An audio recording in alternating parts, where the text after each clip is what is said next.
We take standardized tests in all levels of education, but do we really need it? Today, we have come together to discuss the pros and cons of standardized testing from elementary school all the way up to the graduate level. As someone who has a learning disability and seeks accommodations from their test anxiety, I can tell you that these tests are sometimes fair to their students. However, they can sometimes work against their favor. As you prepare to take the GREs, the LSATs, or the practice exams, or any other standardized test, you should consider for yourself whether or not these exams measure what they are intended to and are a fair measure of your intelligence against other students. First, standardized tests are a general measure of what students know in the communal level and the national level. However, we will also consider how ESL and special needs students are discriminated against with standardized tests. A positive would state that standardized tests promote basic and critical thinking skills in their students, while a negative of testing worries that students and teachers are very fearful of the high-stakes signals set by these standardized tests. Let's first start off by examining the benefits of our schools have through standardized testing.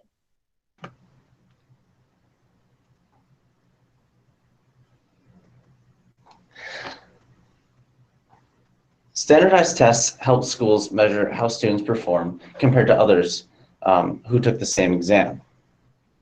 Colleges are admitting students from different schools and different countries, each with a different unique curriculum. For example, most teachers are not trained in testing and measurement, and often participation is reflected in their grade. Standardized tests allow students to be tested only on the material without bias from the teacher.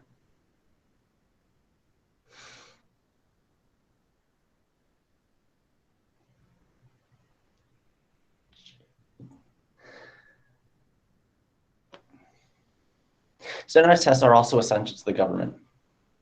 We need standardized tests. The government needs standardized tests in order to determine which schools need funding.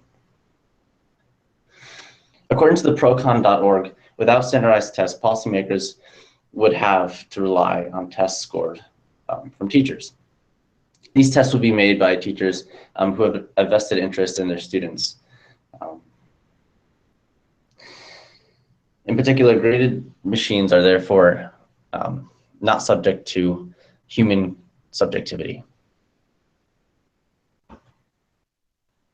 Standardized testing may compare how students and schools provide important information, yet the generality of these exams have their consequences. Let's move on now to the discrepancies involving the methods used to measure our students through these tests. Studies have reported that these tests show an inconsistency in the validity and reliability of their exams. According to Merriam-Webster, validity is defined as a test measuring what it should be measured to. That being, it has sound questions and they're well-founded. Reliability of a test, meanwhile, shows that test measures intend what they are measuring to. A study done by Christopher H. Titan and Michael J. Wilson in 2006 found that validity and reliability concerns in New Jersey testing are very high. Let us consider, for example, the old NJ-ASC assessment we were taking in 8th grade. Low reliability and validity, according to the critics, gave this test very little evaluational value for its students. That means the students who took this exam may have been inappropriately placed in courses based on the answers that the test provided to the schools. This makes one question how testing can be a good measure for these students if they are not measuring what they are supposed to and leading children astray from the routes that they should be academically. In addition, schools have also resorted to flagging test scores for SAT students, for example, of students with disabilities, which has been challenged as a discriminatory practice against students with disabilities.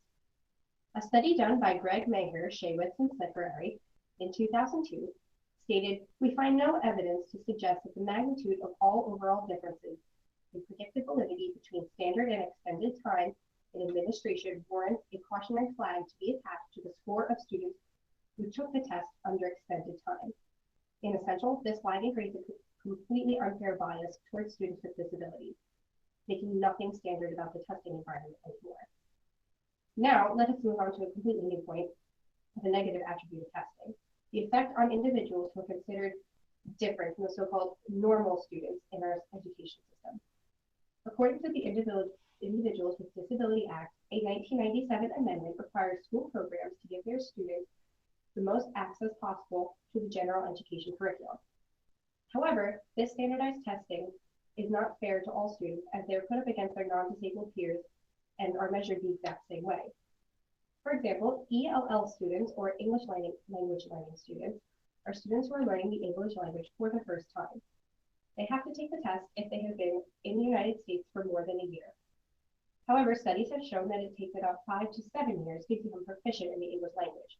So these students are taking the test without having any good background knowledge of the English language to prepare them for it.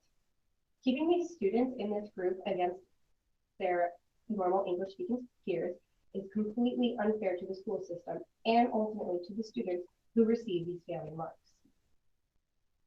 Learning disabilities also hinder students from succeeding in standardized testing. According to an article by Ellen L. Trexler, when researching 4th and 5th grade students with learning disabilities, quote, who constitute approximately 50% of all students with disabilities in these grades, they were in the lowest 5 categories of both grades in reading and in 4th grade mathematics. They were also in the lower 50% of 5th grade mathematics and science, end quote from Trexler in 2013. This statistic is far too great to ignore. Something is happening to our students with disabilities who are taking these tests, and it has created a completely unfair playing field in academia.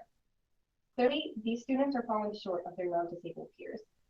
And on standardized testing, that leaves them to fall between the cracks of our education system when applying to colleges and secondary schools. Despite these factors, there have been developments for individuals, and we take a look at that next.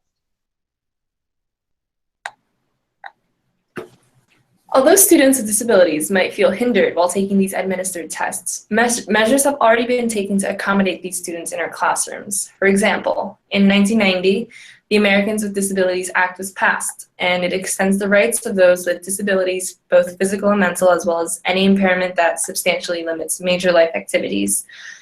And according to Richard Phelps in his 2005 book, Defending Standardized Testing, under the ADA, individuals with disabilities must have tests administered to them with reasonable and appropriate accommodations. The number of types of reasonable test accommodations is itself almost overwhelming. So therefore, students with disabilities are now able to receive testing with accommodations to fit their individual needs. In addition, since accommodations have been made, the real problem lies not with disabilities, but with identifying them early enough to have the right resources to properly guide these students for important matters such as these standardized tests. A school's lack of resources is honestly the real issue if students with disabilities or language needs do not have access to proper preparation for these tests. In a 2011 MetLife survey of the American teacher, 1,000 middle school and high school teachers were interviewed in regards to the question of identifying and differentiating their instruction to address their students' diverse learning abilities. However, the percentage was considerably lower among math teachers, which was 46%, and teachers who work in schools that don't have a high proportion of graduates who attend college, 50%. So it's not the disabilities that are hindering these tests, but rather that schools are incapable of accommodating them, which is a completely separate issue altogether. And now consider another positive of these tests, and we'll look into that next. Standardized tests are intended to encourage students to learn basic skills and to excel in their academics. For example, first and foremost, tests are administered to allow the government and schools to monitor how students are performing in relation to one another. In the meantime, the tests that the students are given promote a certain set of basic skills that students should have as a universal curriculum. With the right preparation and tools, these tests can often succeed in helping students to develop basic skills in math, literacy, and writing.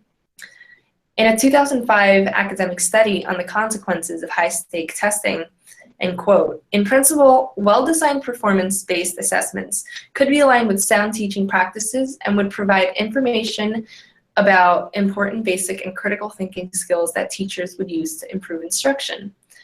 Thus, testing can be used to supplement teaching instruction to actually improve student success.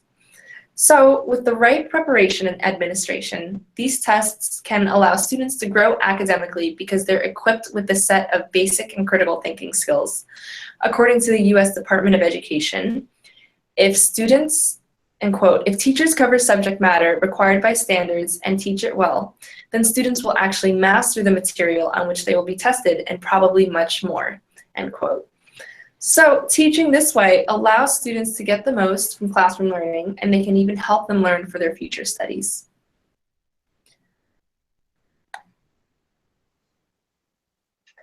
While standardized tests are supposed to encourage students to learn basic skills and excel in their academics, and we will be examining this next.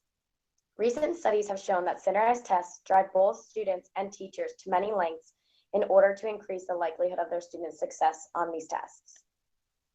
According to McMahon and Maureen from Salem Press Encyclopedia, short answer and essay tests are more effective than the current largely multiple choice testing models in helping students recall information. In addition, some critics believe that standardized testing teaches students to learn in a way conducive to multiple choice exams. There's only one right answer. While encouraging teachers to teach the test rather than supporting students' critical thinking. Teaching to the test only allows students to focus on passing marks rather than expanding their cognitive capabilities. They do not see learning as a way to expand their mind, but rather as a means to get to the end for their educational system. Standardized testing can lead to improper action on the part of the teachers in order to achieve success. McMahon and Maureen also point out that high-stakes federal achievement requirements have also led to several large-scale cheating standards, including a 2011 revelation that hundreds of Atlanta public school teachers altered standardized tests in order to falsely report student performance improvements, while standardized tests offer information about a population, they do not provide data that address the achievement of specific individuals. These kinds of blind tests blind colleges and other institutions of the individuality of the student taking them, making them just another number. Not only are standardized tests failing the learning process, they are doing unnecessary harm to students and teachers. Let us move on and examine this further. Given the worry high-stakes mandatory testing generates, it is not a surprise that experts are divided on the whether or not standardized testing is a good idea. Standardized tests do not accomplish their goal and are counterproductive in our education system. According to Jace Popham, a UCLA professor emeritus and former designer of standardized tests, the tests stifle creativity and problem-solving skills in kids. They force rote memorization. The country is indeed seeing a testing craze, but it's the wrong kind. It's hurting kids, not helping them. Again, these tests remove the individual and focus on the whole, which can stifle children who struggle with testing and have them consider themselves failures. Janice Holland indicates that this is a disservice to both teachers who work extremely hard to help prepare the students to grow and those students who worked really hard throughout the course of the year and made tremendous improvement, but failed to score a proficient range. Many argue that student and teacher performance should be evaluated on growth over the course of the year and set up on one single test performance. Standardized testing has resulted in a great deal of anxiety being generated by the students as well as the teachers. Stated by Janice Holland again, many excellent teachers have quit the profession due to the amount of stress placed upon them to prepare students to prepare well on standardized tests. Students feel the test more when there is something meaningful tied to them. In Virginia, high school students must pass a minimum of 6 standardized tests in specified areas or they will not earn a diploma, even if they have a 4.0 GPA. To put this kind of pressure on teenagers is unfathomable and completely unfair to let some bubbles on a paper dictate their future. I was someone who felt intense anxiety when it came to standardized testing in high school. I did not do well when I took standardized tests. My standardized test scores did not correlate with my classroom performance. And since standardized tests determined where you're placed, a lot of the times I felt bored in class because my abilities were not being challenged.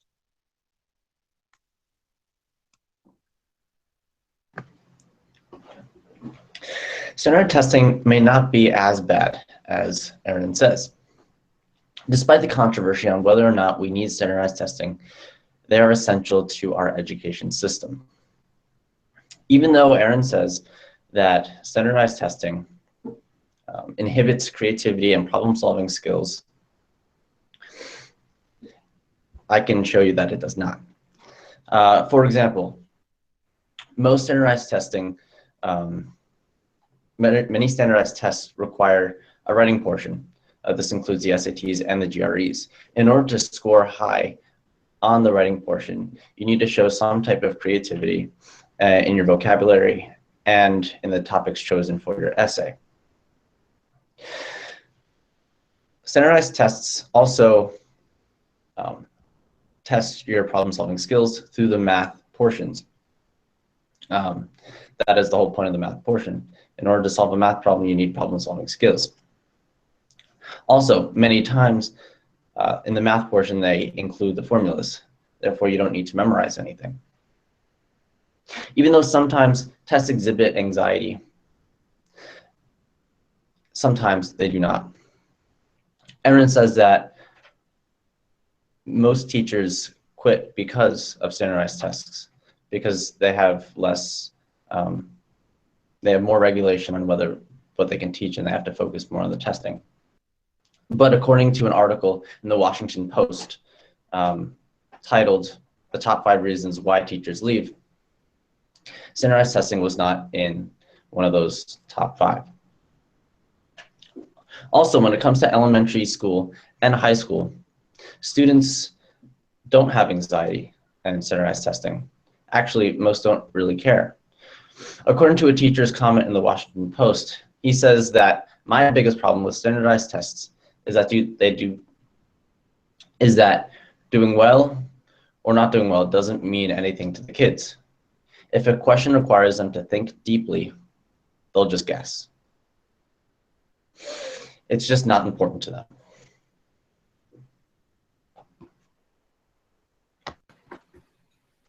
Now that we've discussed the advantages and disadvantages to standardized testing, let's review the arguments.